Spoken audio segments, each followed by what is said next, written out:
Hello guys, আসসালামু আলাইকুম। আজকে সবচেয়ে প্রথম আমি আমার মুরগি বাচ্চাগুলো দেখলাম। ওদেরকে দেখার পর আমি চলে গেলাম আমার কবুতর খোপের কাছে। যাওয়ার পর দেখলাম সে যে কবুতর দেখি সব কবুতর একে একে দেখি কি ওরা উল্টা পুল্টা ভাবে আছে।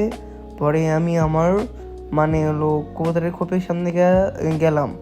আপনারা মানে ভাবতে আসছেন না এখানে না ব্ল্যাক সিরাজ ছিল, ওটা কই? কিন্তু এটা নিজের ডিম পেড়ে নিজেই খেয়ে ফেলেছি, এই জন্য ওটা দিয়ে আসছি। দেওয়ার পরে আমি আমার টার্কি মুরগিগুলোকে দেখতে গেলাম ওদের অবস্থা কি। ওদের অবস্থা দেখতে যেয়ে ভালো করে দেখতে পারলাম না, তো পরে আমি ভালো করে দেখার জন্য এরা ভিতর দিয়ে গেলাম। খোপের ভিতরে একটা জায়গা আছে, এখানে দেখলাম মাশাআল্লাহ আগের থেকে ভাববার হয়ে গেছে। পরে আমি আমার মুরগির বাচ্চাগুলো ছেড়ে দেওয়ার জন্য আমি চলে গেলাম। এদেরকে ছাড়বো, কারণ হলো এদের একটু ওয়ার্ক লাগে প্রতিদিন হালকা পাতলা।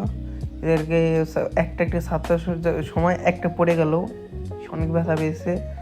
দুইটাকে ধরে একসাথে ধরে আমি আস্তেই করে ছেড়ে দিলাম। ছাড়ার পর আমি আপনাদের আমার নতুন একটা কবুতর দেখতেই পারছেন ভিডিওর মধ্যে। নতুন একটা কবুতর কিনছি, ওটার কাছে চলে যাব। এর আগে আমি একটা কবুতর উড়ে দিলাম, এগুলো উড়ে নেয় জন্য। পরে আমি ওদেরকে ওটাকে ধরতে গেলাম।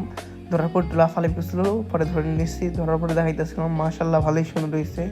পরে ওকে ছেড়ে দিলাম। ওরা একবার কষ্টে বান্ধা, নাহলে যে অন্য জায়গায় চলে যাবে, এই জন্য একবার কষ্টে বেঁধে রাখছি।